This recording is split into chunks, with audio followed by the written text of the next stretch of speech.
l'innovation, on l'a vu, est une dimension extrêmement importante pour la création de valeur du futur, pour tout simplement exister dans le futur. On a vu l'importance des écosystèmes et pourquoi les écosystèmes sont importants en termes d'espace de transdisciplinarité. Peut-être ce qui serait intéressant maintenant de creuser un peu, c'est le fait que l'innovation aujourd'hui est prise dans un cadre, doit être imaginée dans un cadre nouveau, puisqu'on a l'impact des enjeux sociaux et l'impact des enjeux écologiques, environnementaux, qui apparaissent de plus en plus prégnants. Alors, vous avez beaucoup travaillé sur cette question du développement durable, de la résilience.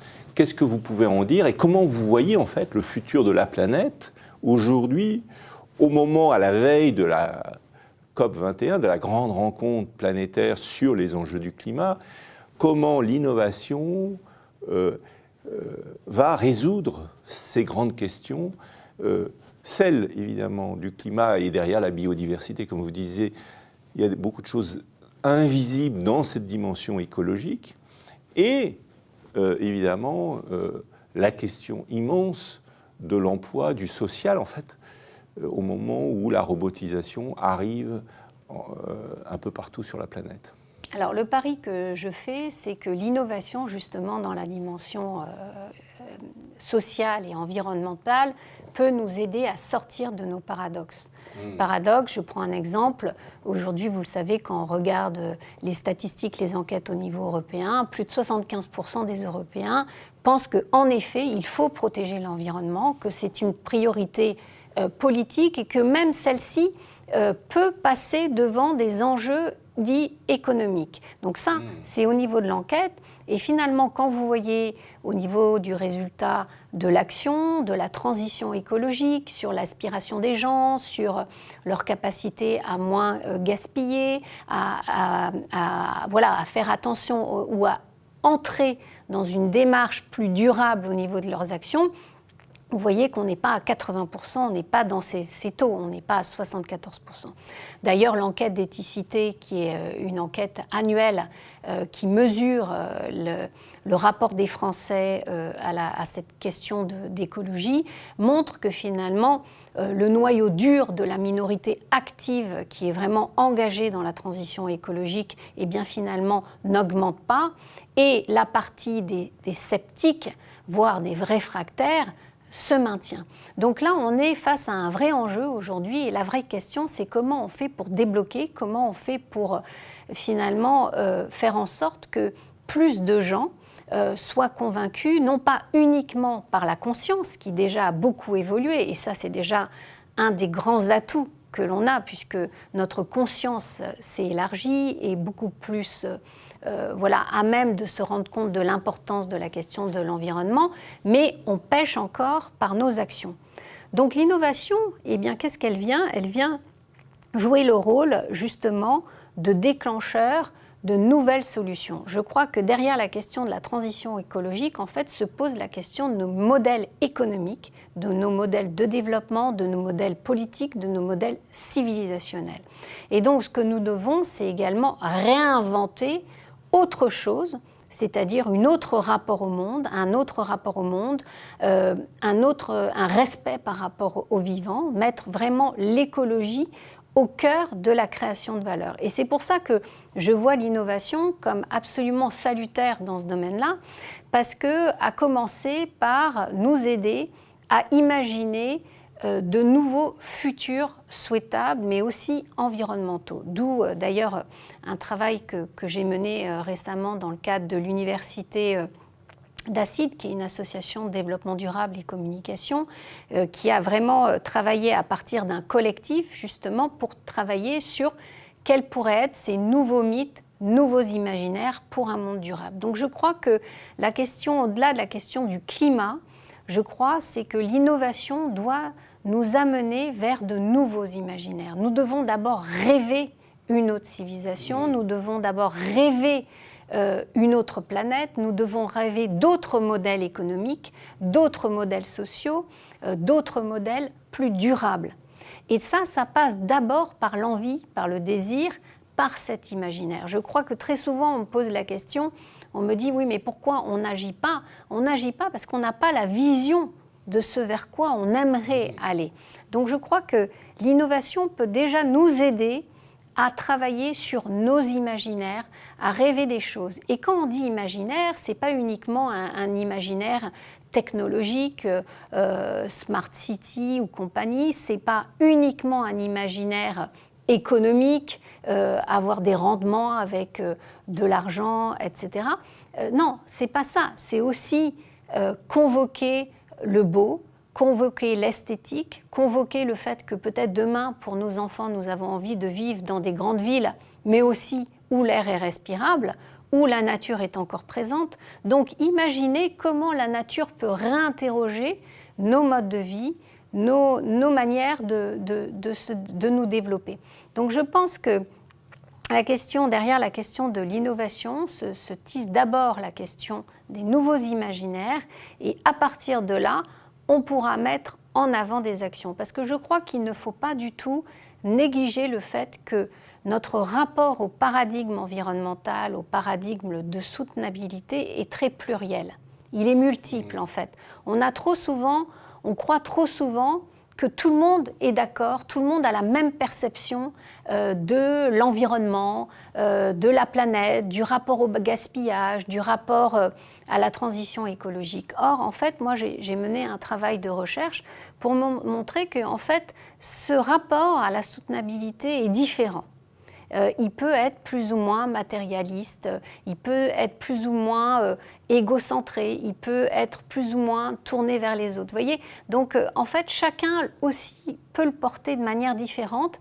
Et je crois qu'aujourd'hui, il faut arriver, en comprenant cette diversité, je dirais même cette biodiversité culturelle, à essayer de mieux la comprendre pour pouvoir dépasser les paradoxes.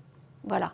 Et je crois que la question des paradoxes est importante au niveau environnemental. Et pour dépasser ces paradoxes, en fait, il me semble important de pouvoir travailler sur les synergies. Or, qu'est-ce que nous enseigne la prospective? C'est que la prospective, justement, en essayant d'éclairer un futur qui n'est pas court-termiste, mais un peu plus moyen terme et long terme, peut justement nous aider à dégager cet imaginaire, à dégager cette envie, à dégager aussi des synergies et ne pas être dans des dynamiques de compétition, de captation de valeur, de recherche finalement de gains à très court terme. Je crois que là, la prospective peut également considérablement aider ces nouveaux imaginaires durables à se développer pour pouvoir après mettre en place des actions. Et puis, le dernier point, parce que je crois qu'on parle d'imaginaire, on parle d'horizon prospectif qui donne envie, mais je crois qu'il ne faut pas du tout être naïf par rapport à ça. Imaginer le futur, ça n'est pas, et le construire, ce n'est pas uniquement ne rien faire à très court terme. Je crois qu'également, on a une vision presque un peu utopique de la prospective qui dit, ben voilà, on dégage des horizons à 20 ans, à 30 ans, etc. et on ne fait rien d'ici là. Non, la prospective, ce n'est pas ça. La prospective sert à éclairer un futur pour nourrir l'action, disait Gaston Berger. Donc, l'enjeu qu'on a à l'heure actuelle, je dirais, c'est d'arriver à, bien sûr, dégager des imaginaires durables, mais aussi mettre en place des actions à très court terme, à moyen terme et à long terme, qui vont pouvoir nous amener sur d'autres chemins, ouvrir d'autres voies de résilience, c'est-à-dire aussi des voies que peut-être on n'aurait pas empruntées de prime abord, mais qui pourront se révéler comme très fructueuses. Merci beaucoup, Karine. C'est une très belle synthèse sur les grands enjeux du développement durable. Est-ce que vous auriez quelque chose à indiquer sur la dimension sociale? Parce qu'on voit bien qu'on a une sorte d'explosion des extrêmes, même si globalement l'humanité en général, la situation globale, médiane de l'humanité continue à s'améliorer. En même temps, on voit tout de même une pauvreté qui explose à l'extrême du minimum vivant. Et puis d'un autre côté, on a cette explosion de la richesse qui est certes positif pour ceux qui sont très riches, mais qui aussi posent d'autres types de problèmes. Oui, je pense qu'il ne faut pas du tout, je crois que l'enjeu pour les prospectivistes aujourd'hui, la question de la disparité entre les riches et les pauvres est vraiment la question majeure. Je crois qu'il faut faire preuve de grande vigilance par rapport au risque d'instrumentalisation. Je pense en particulier à tous ces grands acteurs numériques qui également convoitent et prennent des positions monopolistiques, voire oligopolistiques, pour le meilleur des cas, sur des industries de services ou des industries d'équipement ou d'infrastructures. Donc, je dirais qu'il faut être très vigilant par rapport à ce qui est risque d'instrumentalisation, parce que les innovations ouvrent également de nouveaux possibles, mais sans forcément la gouvernance mondiale requise, puisqu'on est en panne de gouvernance mondiale à l'échelle planétaire. Donc ça, c'est la première dimension. Et par rapport à la disparité sociale, vous disiez quels sont les enjeux au niveau sociétaux. Je crois qu'il ne faut pas oublier, et on le voit notamment dans le cadre du débat national justement sur la transition écologique en vue de la COP21 qui a été lancée. C'est un grand débat national avec une enquête qui a été menée au niveau international. Je crois que c'est une des plus grosses enquêtes qui a été menée donc à la demande de la ministre Ségolène. Et on se rend compte de quoi?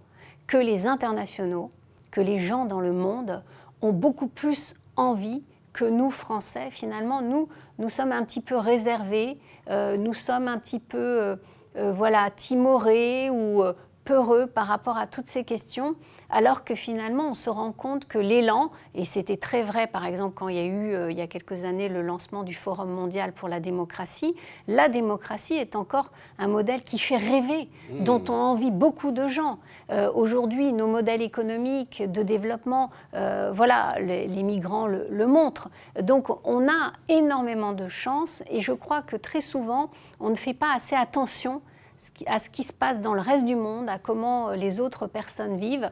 On est très recentré sur notre cas et je crois que aussi une manière peut-être de voir le monde différemment, c'est de peut-être plus écouter ce que pensent les autres personnes de par le monde, ce qu'elles vivent, ce qu'elles ressentent et de nous ouvrir donc à cette différence, à cette diversité, plus avec l'idée pas uniquement de nous différencier, mais bien de nous relier à l'échelle planétaire comme communauté de destin, pour reprendre l'expression d'Edgar Morin. Magnifique mot de la fin. Merci beaucoup, Karine. Nous allons rester en contact avec vous et continuer d'autres recherches dans les mois qui viennent. Merci, Michel.